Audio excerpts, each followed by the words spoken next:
As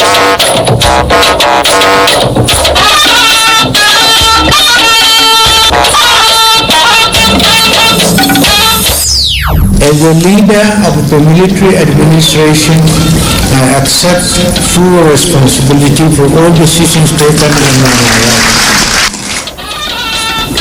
IBB's apology for annulment of June 12, 1993 presidential election sparks hope for national healing.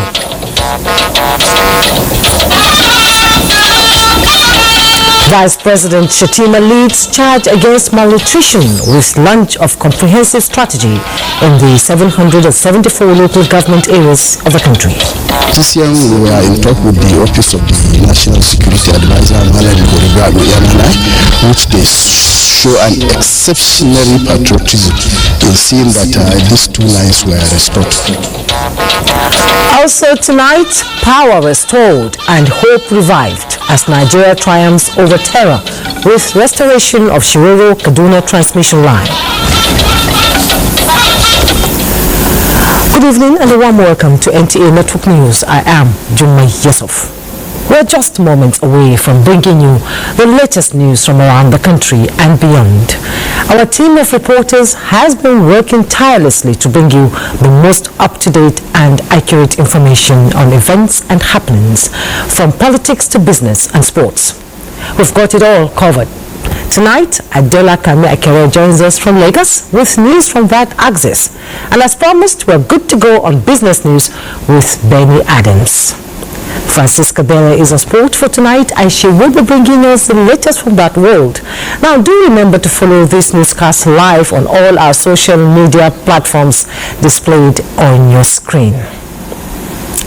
And as Nigeria continues to explore cleaner energy options, tonight we're asking you, our viewer, the question: what do you think is next for the CNG program in Nigeria?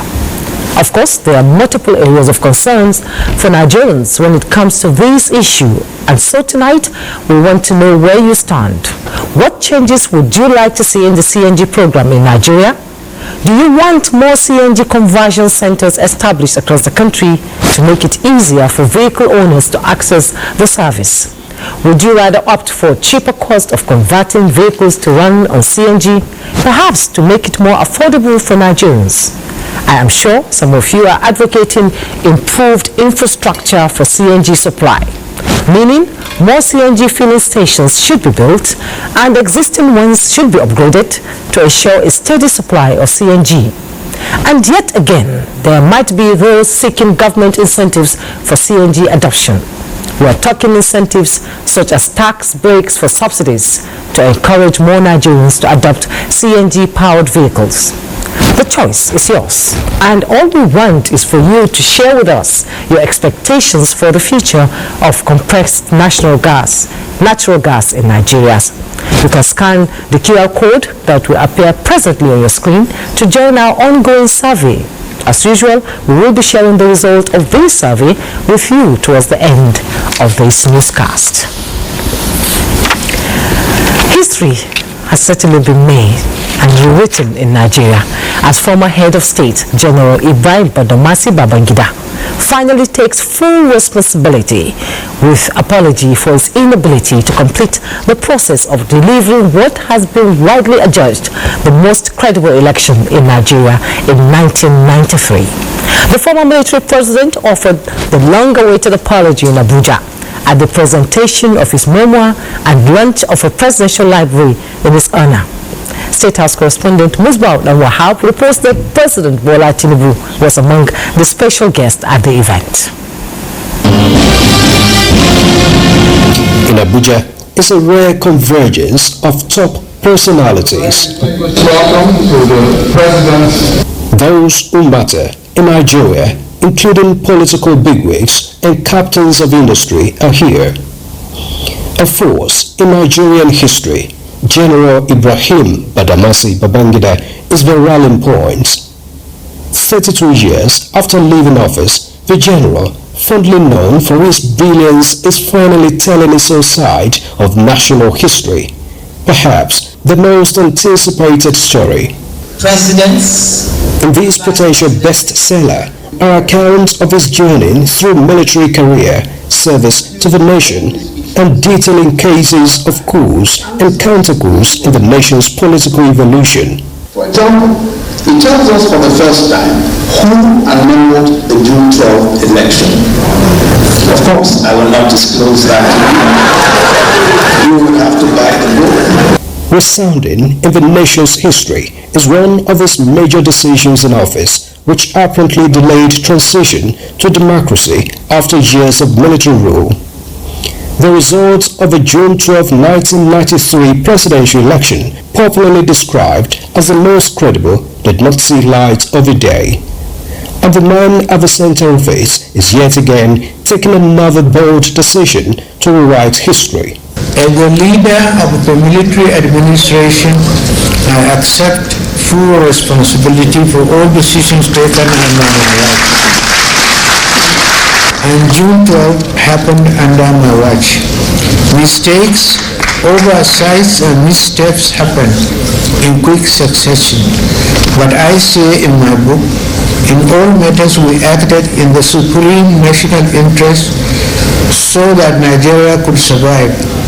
Our nation's march to democracy was interrupted, a fact that I deeply regret, but Nigeria survived and democracy is still alive, a testament to our resilience and commitment to progress. His apology travels fast, yet one of the affected persons in the struggle is close by. Barring the historic differences, President Bola Tinubu describes the man of the moment as a courageous man for his major contributions to national growth. You announce licenses for new generation back. Nigeria has never been the same since then. Give me your marks and I say thank you for everything, for who you are, what you are, and what you have contributed to the history of this great country. All I can promise as the president is to strive to do the best, put the best forward, take the decisions, no matter how difficult they are. It's in the interest of the country. We have done so. We have laid the example. IBB also literally saw himself in a mirror with various descriptions from those who know him well enough. To God be the glory for all the good things He has done for you, for me and for Nigeria. Yes, we are not where we should be as a nation, but it could be worse. And we should continue to pray that God should hasten the time to come. As far back as 1952, a good prayer told us that Ibrahim is going to be the head of state of Islam. Thank you. Are interested in the army. And you said very well. You are the one that established the private sector in Nigeria. And now, with his national experiences documented, the general is equally set to contribute to the repository of knowledge with the establishment of a presidential library. To generously contribute to the development of this library. It's not just about Uganda or Nigeria, but it's about Nigeria, about West Africa and Africa.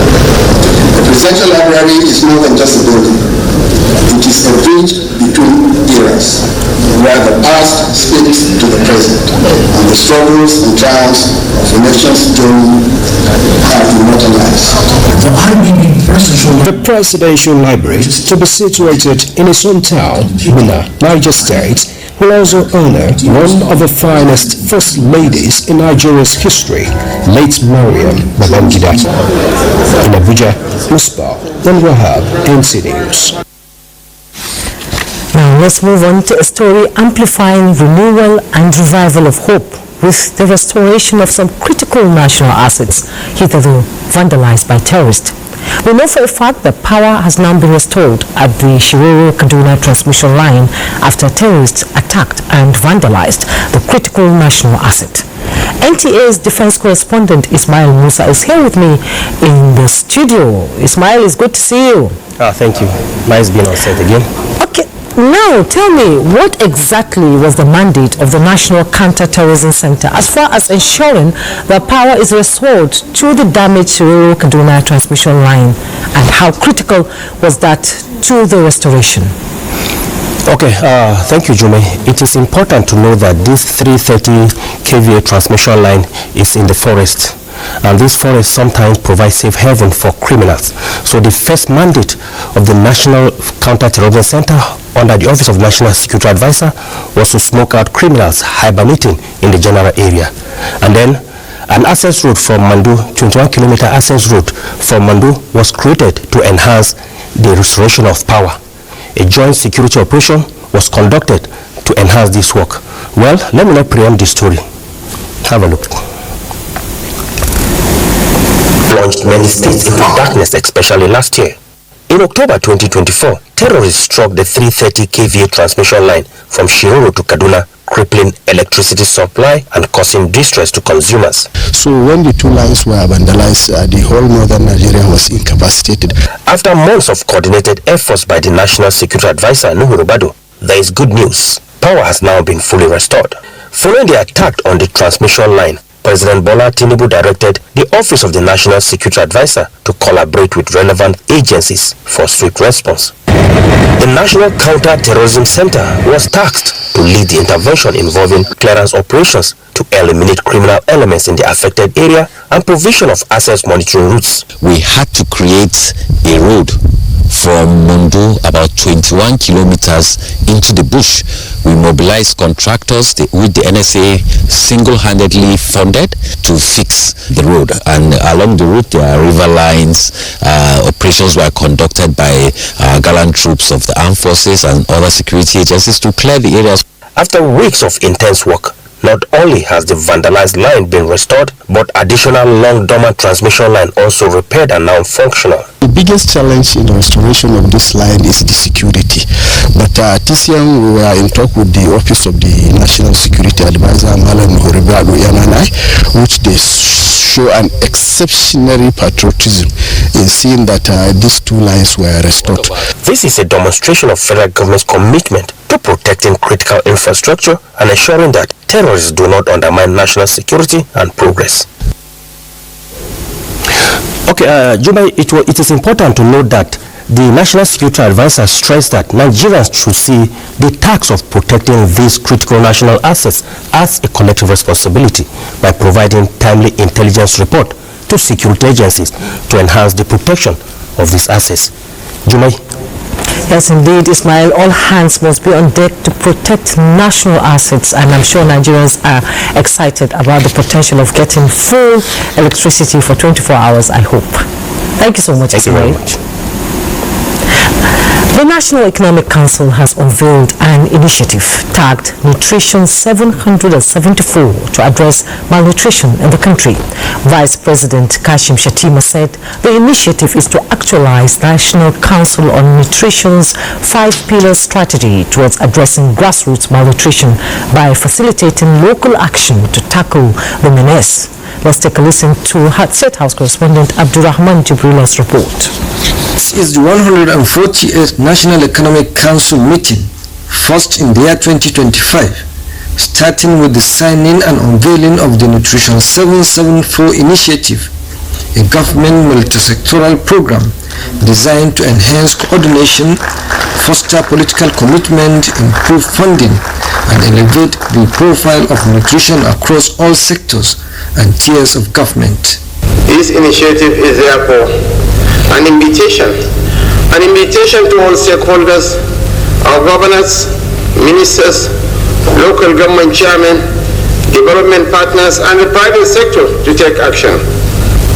It is also a pledge to the people of Nigeria that we will not stand by while our children suffer the preventable consequences of malnutrition. A lot of our focus is on improving financing for nutrition, improving coordination, and of course ensuring that we prioritize interventions that are evidence-based best buys. I would like to assure all partners, subnationals, states, local governments and the federal government, donor partners, private sector, that the states are on board on this program and will be fully committed to drive the agenda. Nigerian children deserve better, and as leaders at the grassroots and at any level, it is our duty to make sure that we provide the enabling environment for them to actualize their full potentials. The National Economic Council also received briefing to stabilize the economy. Nigeria is now in a much more competitive position regarding the pricing of goods produced in Nigeria, and the price at which they can be sold compared to other countries has made Nigeria a place to manufacture and export, and already there is success in exporting to other African countries. The council also announced the state of the federation accounts. In the excess crude account, we have a total balance of $473,754.57.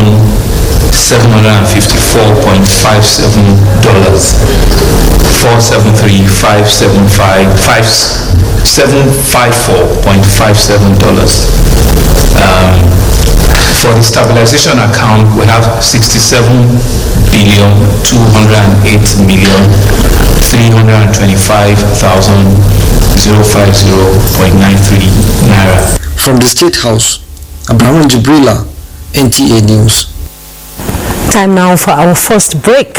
But remember, our survey on the future of the CNG program in Nigeria is ongoing. Do join the conversation. There will be more news when we return. The Senate Committee on Finance is inviting the general public, particularly the listed organizations. Golden Terra Oil or Pure Love.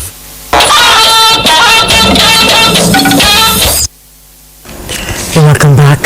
And from the legislature, we hear that diversification of the economy through agriculture has received yet another boost as the Senate passes the bill for the establishment of universities of agriculture in Oyo and Akwa Ibom states. National Assembly correspondent Lami Ali reports on these and other features at plenary. The passage of the two bills was done after amendments to the Federal Universities of Agriculture Act to enable the creation of two additional universities. As Nigeria diversifies its economy and focuses more on agriculture, remaining the greatest employer of labor, expanding the coast and ensuring that the country will produce what we consume and consume what we produce, I see greatness in the horizon for this country. Also passed is the bill to establish Federal University of Science and Technology in Kano State. Senate has urged the National Judicial Council to resolve the purported removal of the Chief Judge of Benue State by the State Assembly. Anything outside the provisions of the Constitution is a direct affront to the Constitution and a danger to democracy. 14 members of the State House of Assembly objected and voted against the removal of Justice Modus. And to suspend the other members without hearing them is a breach of the Constitution. A mild drama as the commencement of plenary with regards to allocation of a new seat for Senator Natasha Adwanga was contained following intervention by lawmakers, even as she refused to move to the allocated chair. Rule 6 of the Senate Standing Rules provide that the President of the Senate has the prerogative to allocate and make changes for seat allocation. Senate has called on the federal government to immortalize the late Pa Adebanjo as Senate observed a minute's silence in his honor. He was a man who spoke truth to power, not out of defense, but out of duty to the ideals of fairness, good governance, and the well-being of the people. In another development, the Senate Committee on NDDC has held an interactive session with stakeholders on curbing environmental challenge in the Niger Delta region. The link between environmental degradation and social unrest is undeniable. To achieve lasting peace, we must first address the root causes. Meanwhile, The Deputy President of the Senate, Barrow Jibrin, has signed a memorandum of understanding with the Bank of Agriculture to empower 558 farmers in the Northwest Zone. We've decided that those who will be involved in this scheme are holders of HND, bachelor degree, masters and PhD.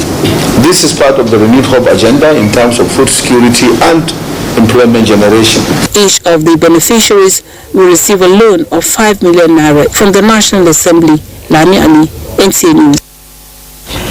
Meanwhile, President Tinubu has assented to the two bills establishing the Federal University of Agriculture and Development Studies, Iragbiji, Osun State, and the Federal University of Technology and Environmental Sciences, Iyun, Ekiti State.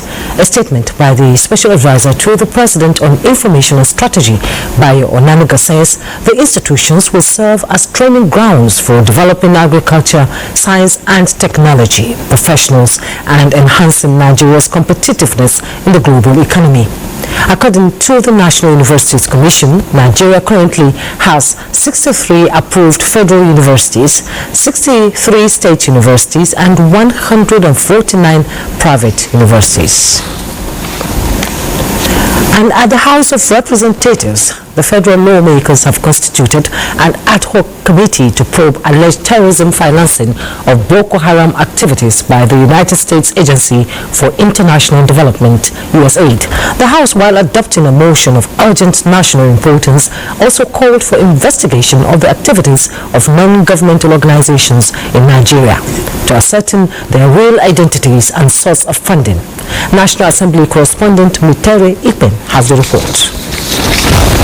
The dust is yet to settle over recent statements by U.S. Congressman Scott Perry alleging that the United States Agency for International Development has been involved in the sponsorship of Boko Haram and other terrorist activities.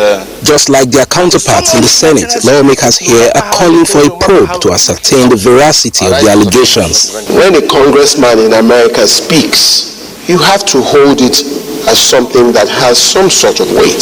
Since 2009, why is it protracted? There must be some involvement of serious financing, because we know these people, they are ragtag. Where are they getting this money? Where are they getting these weapons? Each time you will see at least 2 to 3 private jets parked there, owned by NGOs. Most of the offices in Maiduguri are owned by NGOs. And Yobe, what are they doing there? National Security Advisor, the Director General of the State Security Service, DSS, the Director of National Intelligence Agency, NIA, the Director of Defense Intelligence Agency, DIA, to appear before the committee over allegations of funding to terrorist group by United States Agency for International Development, USAID.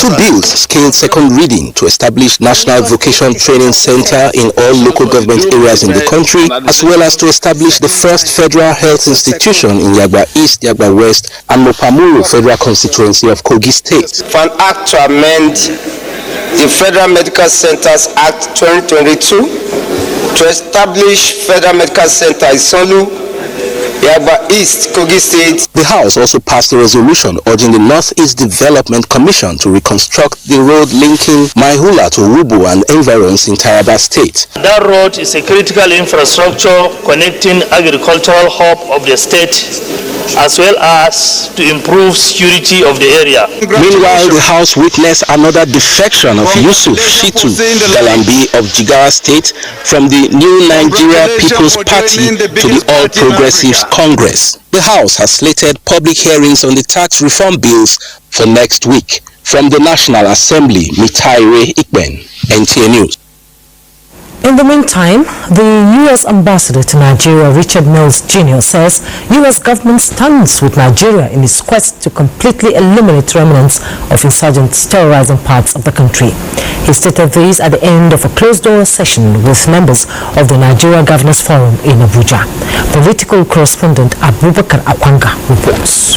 It was the first physical meeting of the Nigerian Governors Forum in the year 2025, and the need to interact with the U.S. ambassador to Nigeria on burning issues of international concern dominated discussions during a closed-door session at the NGF Secretariat, and it is time to brief the media on the outcome of the deliberations that lasted several hours. Or have policies and procedures in place to ensure that USAID funding, any of our assistance funding, whether it comes from USAID, the Department of Defense, the State Department, is not diverted to a terrorist group like Boko Haram. There is absolutely no evidence that I have seen that has occurred. The new administration has put in a 90-day pause on our assistance. No assistance has been cut yet. No decisions have been made about the future of our assistance. In fact, Secretary Rubio has said, this is not about ending foreign assistance to our partners and friends like Nigeria. It's about how to make the assistance more effective and how to make sure that it aligns with U.S. government policies and interests.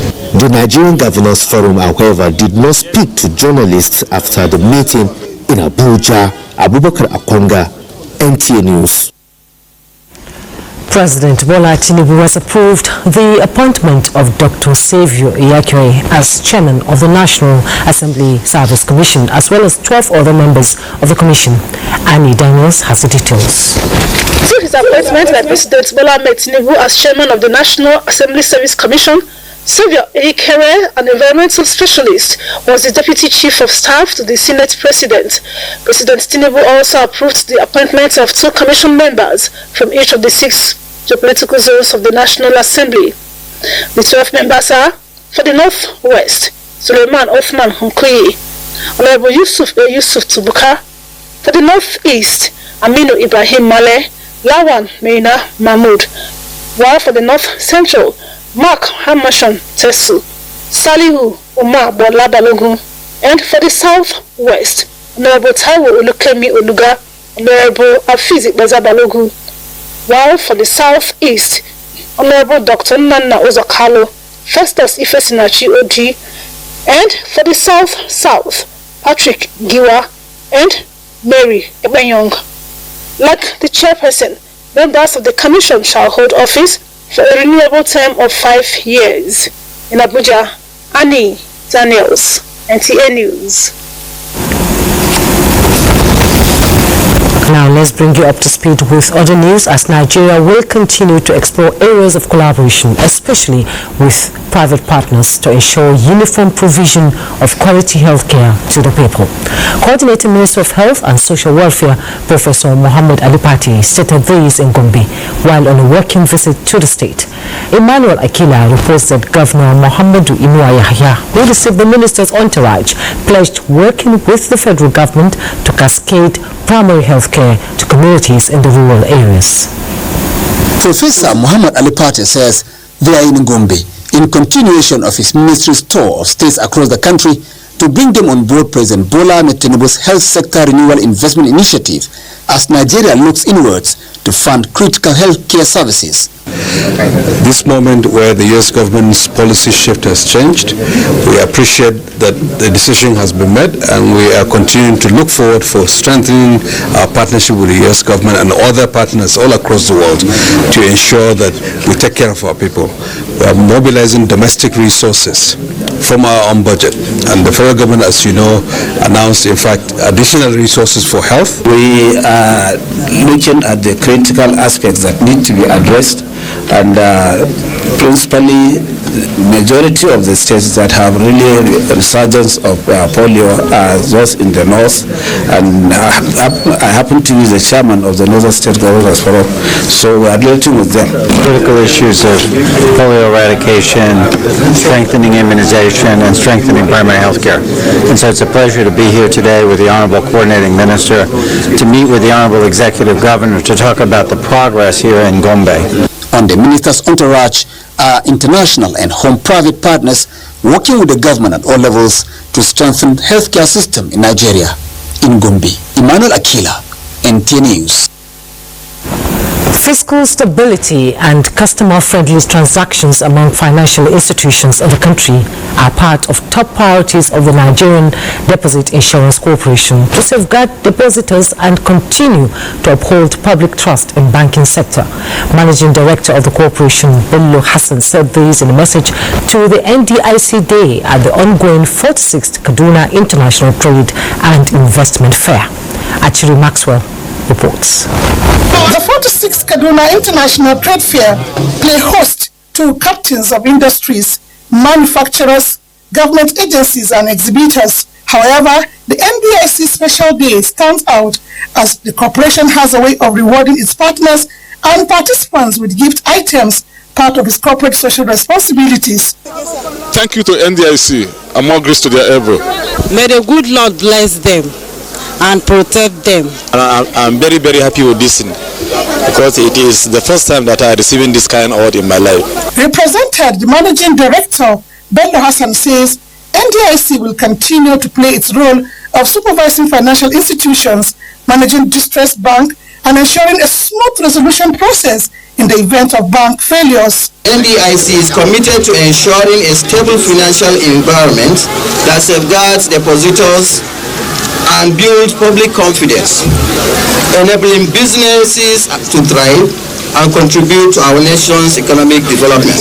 NDIC also calls on depositors of Close Heritage Bank who are yet to receive their payments to approach the corporation with necessary documentation for payments. The NDIC, acting as liquidator, is also committed to compensating depositors with balances exceeding 5 million naira upon realization of the defunct bank assets.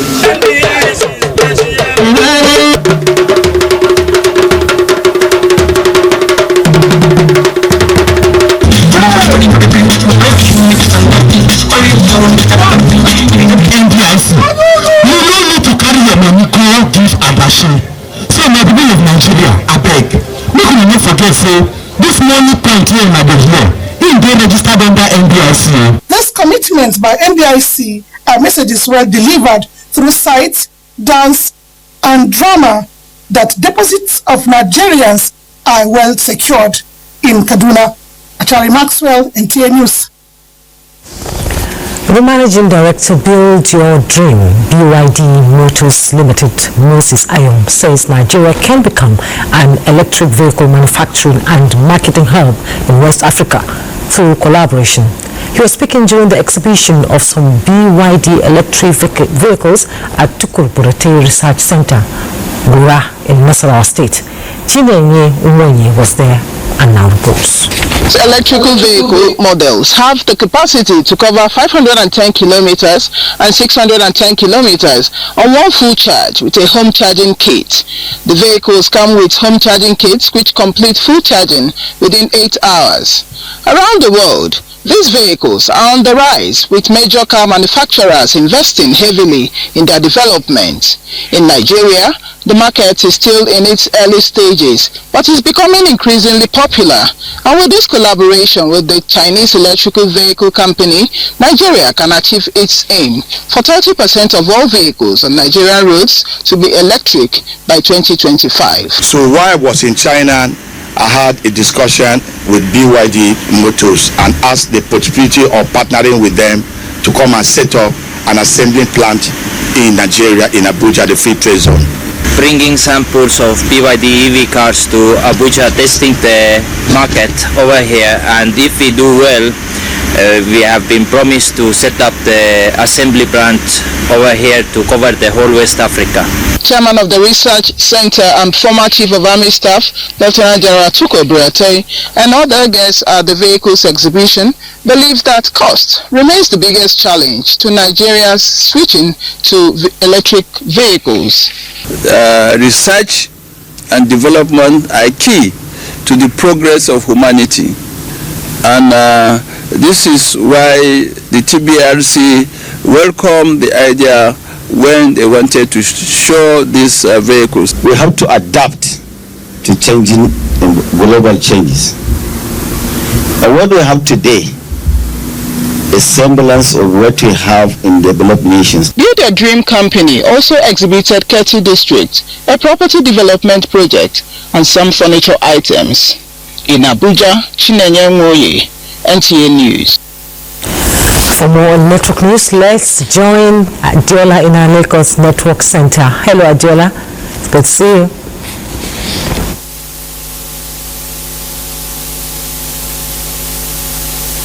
Adiola. As part of strategies to strengthen the country's financial system and serve the interest of bank depositors in judicial matters, the Nigerian Deposit Insurance Corporation (NDIC) is training its external solicitors to equip them with relevant knowledge in tandem with new trends. Hengino John Adams reports that the theme of the workshop is consolidating the collaborative efforts in mastering deposit insurance scheme and bank resolution. With one of the four core mandates of the Nigeria Deposit Insurance Corporation (NDIC) as the orderly liquidation of failed banks, this gathering between the NDIC and its external solicitors from across the country is aimed at strengthening collaboration between the two bodies for seamless operation and optimal results. Managing Director and Chief Executive of the NDIC, Hassan Bello, who was represented, says building capacity of the external solicitors will give them deeper understanding of the dynamics of the deposit insurance system in Nigeria. This workshop is a testament to the NDIC's unwavering commitment to fostering a collaborative environment where knowledge is shared, best practices are discussed, and innovative solutions are explored. The managing director called on the external solicitors, whom the corporation values and considers partners in progress, for continued support in promoting the country's financial system stability. We need to constantly engage the external solicitors because they are one of our critical stakeholders, and this is in tandem with one of the strategic initiatives of the corporation. With topics like navigating bank failure, debt recovery, and systemic stability, as well as legal and practical considerations in winding down of failed banks, the managing director believes impact of the workshop will be felt moving forward. In Lagos, Hengino John Adams, NTA News. And we're done with our contribution from the Lagos Network Center. The news will continue after this break.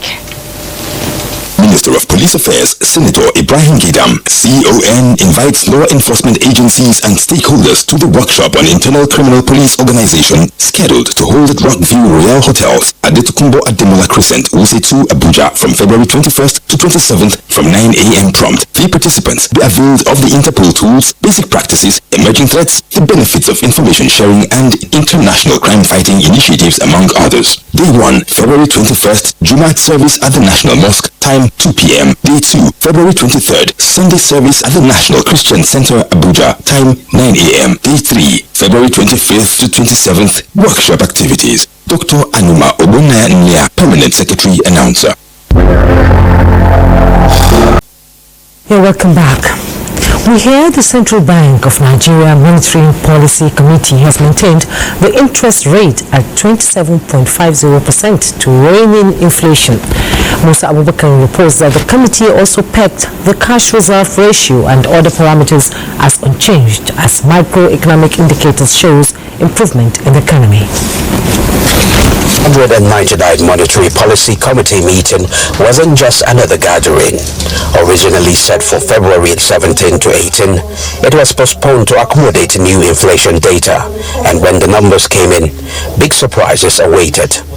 January rebase inflation rate stands at 24.48%, a contrast from the 34.80% in December 2024.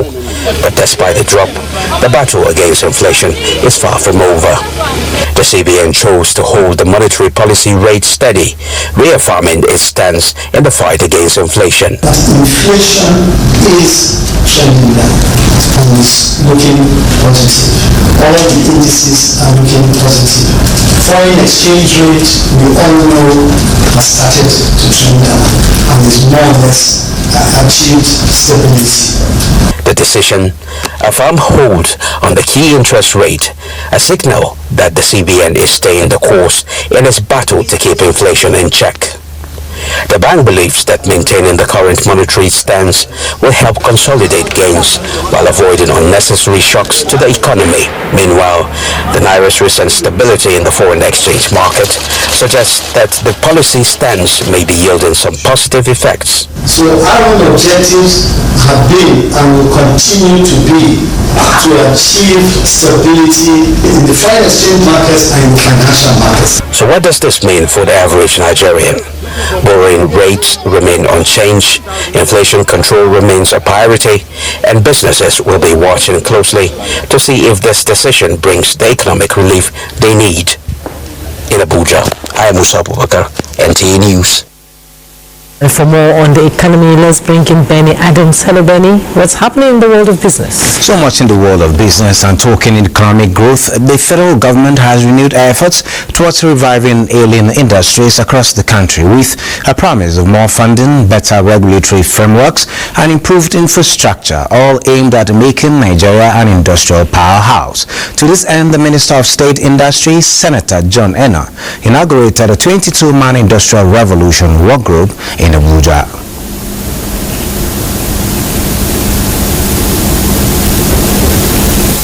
Our collective success will be measured not in the policies but in the factories that we reopen. Some 500 billion was provided for BOI, and then another 500 billion for Bank of Agriculture and all of that. I mean, these are the continuing efforts, to address and to, focus specifically on industry. This is the surest way for Nigeria to become self-sufficient and an exporter nation. The Naira will be strengthened, and with it, our purchasing power. This is doable, and yes, we can. The work begins here and now. It's not only creating an environment that is conducive, but in waking up those more than 700 industries that have been shut for one reason or the other across industrial sectors. We have all these raw materials being exported raw. I mean, crude oil, even up to crude oil, exported raw. What do we do to process things locally that creates jobs? Because everything we export to Nigeria as raw creates jobs in other countries.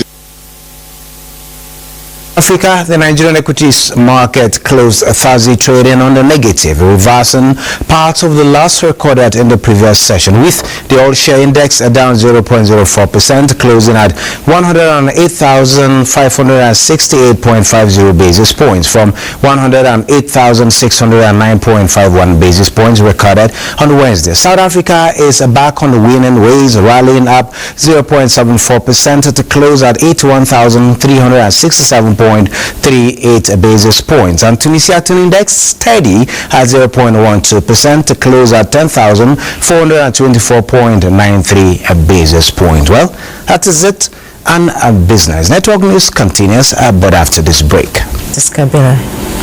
Thank you, Jummai. The 4-day International Horse Race Derby, titled Hope Renewed under Division System Race, has begun at the late Lamido Aliyu Mustafa International Racecourse in Modire, Yola Town. The day was filled with excitement, characterized by the rush of adrenaline, the cheers of the crowd, and the grace of the horses, as jockeys from both the local and international arena came together to compete for the championship title. Meanwhile, Remo Stars extended the lead at the top of the Nigeria Premier Football League, top 10 points, after a late victory against Kwara United at home. Samuel Anakwe scored the opening goal for Remo in the 80th minute, while Super Eagles coach Eric Chelly observed from the stands in Ikene.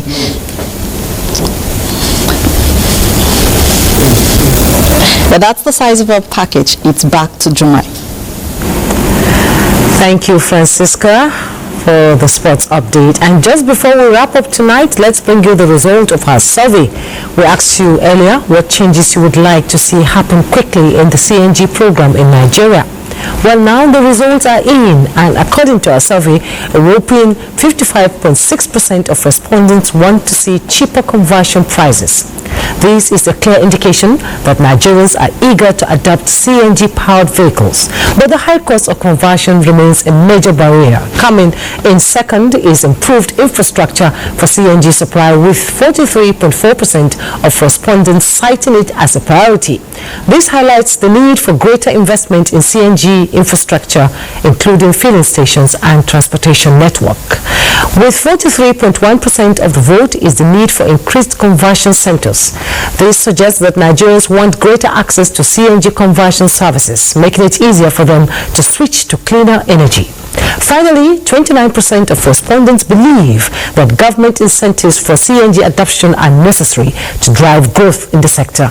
This suggests that Nigerians want to see more support from the government to encourage the adoption of CNG-powered vehicles. These results provide valuable insights into the needs and aspirations of Nigerians when it comes to the CNG program. We hope that policymakers and stakeholders will take note of these findings and work towards creating a more sustainable and accessible CNG ecosystem for all Nigerians. And on that note, it's a wrap on NTA Network News. Thanks so much for your time. I am Jummai, Yusuf.